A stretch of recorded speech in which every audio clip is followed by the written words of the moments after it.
नृत्य क्या है?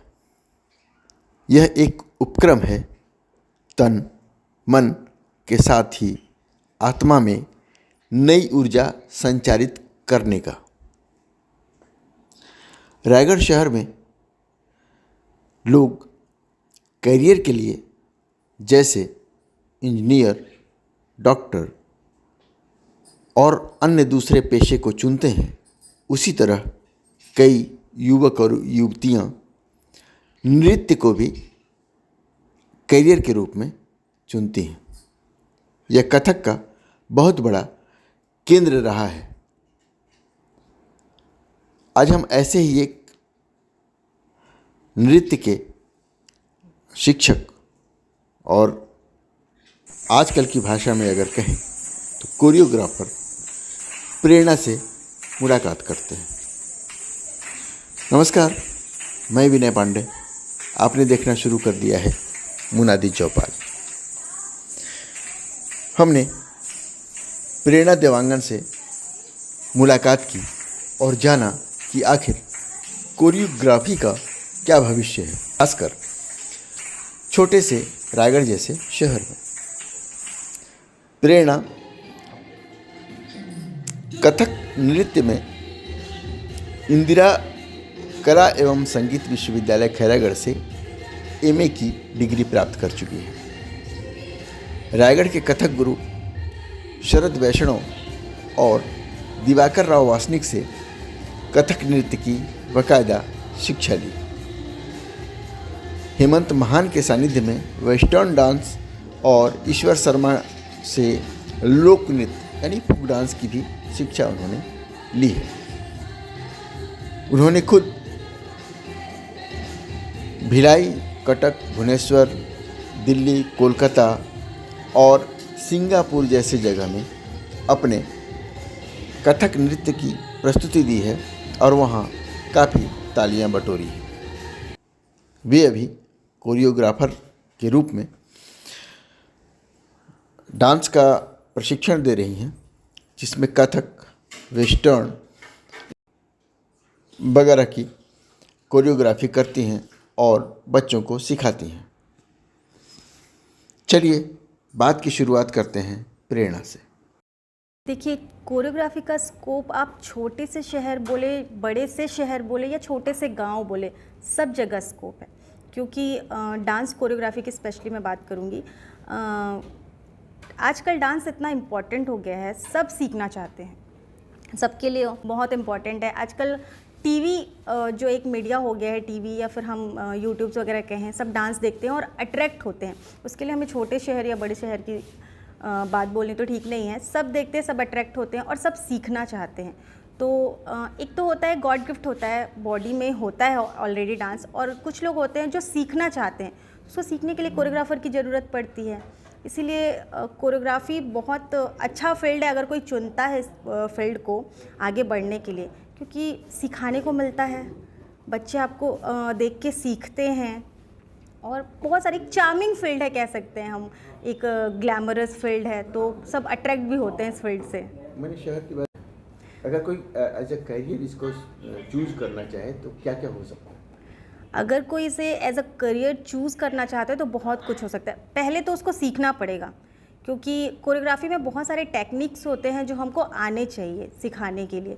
तो आप पहले तो अच्छे से सीख जाते हैं, और सीखने के बाद अगर आपको ये एज अ करियर अपॉर्चुनिटी आपको इसको चुनना है, सेलेक्ट करना है, तो ऑफर्स तो मतलब ऑप्शन तो बहुत सारे हैं। आप बॉलीवुड में जा सकते हैं, आजकल दुनिया भर के रियलिटी शोज़ हैं, आप उसमें जाके कंपटीशन फाइट कर सकते हैं, वहाँ से आपको एक अच्छा सा फेम मिलेगा।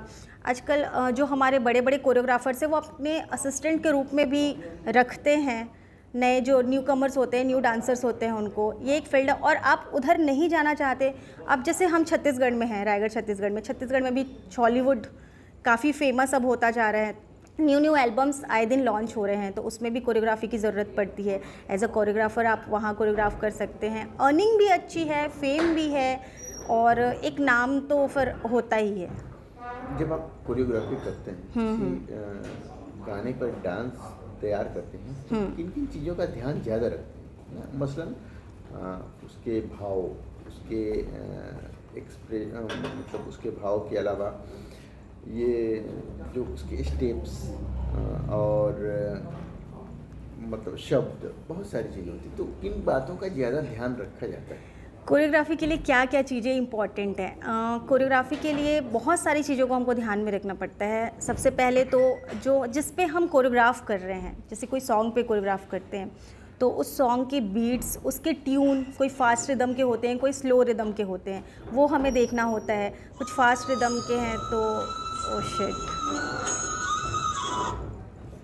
कुछ फास्ट रिदम के सॉन्ग है तो हमको उसके हिसाब से स्टेप्स देने होते हैं। कुछ लिरिकल भी होते हैं, मतलब शब्दों को ध्यान दे के हमको स्टेप्स रेडी करने होते हैं। कुछ कुछ शब्द ऐसे होते हैं जिनको हमको दिखाना बहुत इंपॉर्टेंट हो जाता है। जैसे लाइक हमारे आइज़ हैं, किसी सॉन्ग में कोई आँख जैसा शब्द आया तो हमको आँख की तरफ दिखाना ही पड़ता है। तो ये कुछ लिरिकल वर्ड्स होते हैं, उसके ऊपर हमको कोरियोग्राफ करना रहता है। कुछ रिदम के ऊपर करते हैं और कहीं न कहीं एक कोरियोग्राफी का मेन पार्ट होता है एक्सप्रेशन।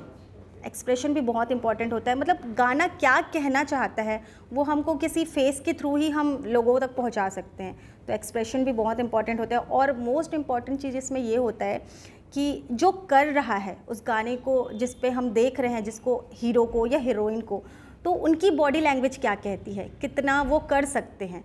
तो सबसे पहले तो कोरियोग्राफर को ये देखना रहता है कि जो हमारा हीरो है या हीरोइन है या जो भी हैं, वो कितना हद तक कर सकते हैं, कितने अच्छे से वो आपके स्टेप्स को प्रेजेंट कर सकते हैं। तो हमको इनके अकॉर्डिंग भी कोरियोग्राफ करना पड़ता है। मैंने कथक की पढ़ाई की है, एमए किया है मैंने कथक में, इंदिरा कला संगीत विश्वविद्यालय खैरागढ़ से, और वहाँ से मैंने बहुत कुछ सीखा है और मैंने फोक भी वहाँ से काफ़ी सीखा है।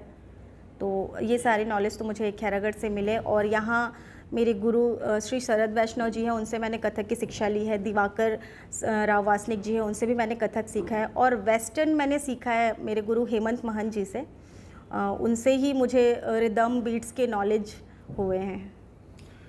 तो आपने क्या सोच कर के ये सीखा था डांस? आप तो इसमें करियर बनाना चाहती होंगी ना? सही बोलूँ तो शुरू से मैंने तो ऐसा कुछ नहीं सोचा था कि मैं इसी पे ही करियर बनाऊंगी। बचपन से ऐसे डांस वगैरह करते थे हम, अच्छा लगता था, कहीं ना कहीं गॉड गिफ्टेड है, बहुत मज़ा आता था करने में। और मैंने मैथ्स लेके पढ़ा है तो मैं इंजीनियरिंग करना चाहती थी, बट कहीं ना कहीं ऐसा दिमाग फिरा, फिर खैरागढ़ की तरफ रुख मोड़ लिया मैंने और सोचा नहीं था कि इस फील्ड में आगे बढ़ूँगी, बस शौक़ से मैं करती थी। बट मेरे सर हैं हेमंत महन जी, उनको मेरा डांस अच्छा लगा तो उन्होंने मुझे बोला कि प्रेरणा तुम कर सकती हो तो तुम मेरे साथ ज्वाइन करो। और मैंने उनके साथ ज्वाइन किया और मेरा ये करियर शुरू हुआ और अभी तक चल रहा है। यहाँ अगर हम देखते हैं तो यहाँ क्या स्कोप है, आप क्या क्या करते हैं, कहाँ कहाँ पे आपका काम होता होगा? यहाँ एक्चुअली स्कोप तो बहुत सारे हैं, आप बाहर जा सकते हैं, बट मैं यहाँ रायगढ़ में रहना पसंद करती हूँ। तो यहाँ मैं बच्चों की क्लासेस लेती हूँ, उनको कथक भी सिखाती हूँ, उनको वेस्टर्न भी सिखाती हूँ और परफॉर्मेंस के लिए रेडी करती हूँ। आजकल बहुत सारे नेशनल इंटरनेशनल कंपटीशन होते हैं तो हम बच्चों को लेके जाते हैं। मैं खुद भी परफॉर्म करती हूँ, मैंने अभी 2019 में मैं सिंगापुर में परफॉर्मेंस दे के आई हूँ। तो एक अच्छा अनुभव रहता है बाहर जाना। तो कोरियोग्राफी में मुझे ये सबसे अच्छा लगता है कि अपने बच्चों को रेडी करना और उनको एक मंच देना। आजकल पेरेंट्स भी चाहते हैं कि उनके बच्चे किसी मंच पे जाएं, सबका नाम रोशन करें, हमारे रायगढ़ शहर का नाम रोशन करें। तो मुझे बच्चों को सिखाना बहुत पसंद है, बच्चों को सिखाना मुझे बहुत ही ज़्यादा पसंद है और मैं मोस्टली कोशिश करती हूँ कि उनको ज़्यादा से ज़्यादा शिक्षित कर सकूँ इस फील्ड में। देखिए, डांस कहने से सिर्फ डांस दो वर्ड है, लेकिन क्या बोलना चाहिए, इसके बहुत सारे फॉर्म्स हैं। आप पहले तो आप ये सोच लें कि आप किस फील्ड में जाना चाहते हैं। आप फोक में जाना चाहते हैं, आप वेस्टर्न में जाना चाहते हैं, आप किसी क्लासिकल फॉर्म में जाना चाहते हैं जैसे कथक है, भरतनाट्यम, ओडिसी, जो भी है। आप पहले वो सोच लें और जिस भी फॉर्म को आप चुनते हैं उस पर फिर पूरी प्रैक्टिस आप शुरू कर दें। ये नहीं कि थोड़ा ये कर लिए, थोड़ा वो कर लिए, थोड़ा वो कर लिए, तो आप किसी भी चीज़ में परफेक्ट नहीं हो पाते हैं। एक अच्छा सा आप फॉर्म आपके बॉडी के अकॉर्डिंग, आपकी जानकारी, आपको जिसमें इंटरेस्ट है उसके अकॉर्डिंग आप तो पहले एक फील्ड चुन लें। जैसे आपने कथक चुना तो पहले आप किसी अच्छे गुरु से शिक्षा लें और मतलब उनकी बातों को ध्यान से सुनें। प्रैक्टिस बहुत इंपॉर्टेंट होता है। किसी भी आप कोई भी चीज़ चुने, कोई भी फील्ड चुने, आपको प्रैक्टिस बहुत ज़्यादा करना है। प्रैक्टिस आप करें, उसके बारे में जानें और आगे बहुत सारे एग्ज़ाम्स होते हैं। अगर मान लीजिए आपने कथक का फील्ड चुना तो आप तो पहले डिप्लोमा करें। डिप्लोमा हमारे यहाँ हमारी सिटी में अवेलेबल होता है। उसके बाद अगर आपको इसके लिए डिग्री हासिल करनी है तो आप किसी यूनिवर्सिटी या कॉलेज ज्वाइन कर सकते हैं। उसके बाद पीएचडी के ऑप्शंस होते हैं और इसमें गवर्नमेंट की तरफ से बहुत सारे स्कॉलरशिप भी मिलते हैं। आपका कोई शिष्य जो कई कई देशों में पर काम कर चुका हो या कर रहा हो? कई देशों में तो नहीं, मतलब बाहर तो नहीं, पर यहाँ हमारे इंडिया में बहुत सारी जगह मेरे स्टूडेंट्स ने परफॉर्मेंस दी हैं। कोलकाता है, दिल्ली है, भिलाई में भी नेशनल कॉम्पिटिशन्स होते हैं, कटक महोत्सव है, भुवनेश्वर है, ये सारी जगह पे। फिल्मों में क्या अल्टीमेटली कुछ तो टारगेट तो होगा ना? टारगेट मैंने कोई टारगेट लेके तो ऐसे नहीं चल रही हूँ। बस हाँ, ये है कि मैं ज़्यादा से ज़्यादा लोगों को फोक और कथक के प्रति क्या बोलना चाहिए, जागरूक करना चाहती हूँ। क्योंकि ग्लैमरस दुनिया है, हम ना वेस्टर्न चीज़ों से बहुत जल्दी अट्रैक्ट होते हैं और वेस्टर्न डांस से आजकल के बच्चे तो खास करके वेस्टर्न धुन चलते हैं और मतलब ऐसे फ्री डांस करना ज़्यादा पसंद करते हैं। लेकिन वो जो हमारा फोक म्यूज़िक है, फोक डांस है, वो कहीं ना कहीं पीछे हो रहा है। शास्त्रीय चीज़ों को भी बच्चे अब थोड़ा नेगलेक्ट कर रहे हैं, बोलना नहीं चाहिए लेकिन कर रहे हैं चकाचौंध की वजह से। तो मैं चाहती हूँ कि बच्चे इन सब चीज़ों को पकड़ें और अच्छे से करें। तो मैं कोशिश करती हूँ कि मेरे जो स्टूडेंट्स हैं वो फोक और क्लासिकल के प्रति ज़्यादा ध्यान दें। आपका कोई ऐसा शिष्य हो जो बॉलीवुड में जाना चाहता हो, हॉलीवुड में जाना चाहता हो और उसको सफलता मिल रही हो एटलीस्ट? ऐसे स्टूडेंट्स हैं मेरे जो मतलब बॉलीवुड में जाना चाहते हैं। बॉलीवुड बच्चों का सबसे पहला तो वो रहता है कि जितने डांस रियलिटी शोज़ होते हैं उसमें पहले कॉम्पीट करें। तो है मेरे कई ऐसे स्टूडेंट्स जो तैयारी भी कर रहे हैं और मुंबई लेवल तक गए भी हैं। वहाँ बहुत सारे कॉम्पिटिशन्स होते हैं, मतलब इंडिया का one of the biggest competition होता है PODS। उसमें भी हमारे स्टूडेंट्स हैं, जाके फ़ाइट करके आते हैं और काफ़ी वाहवाही लेके आते हैं और बच्चों को ऐसे देख के तो प्राउड होता ही है ऑफकोर्स। अपनी बात करने के लिए समय निकाला। Thank you so much sir.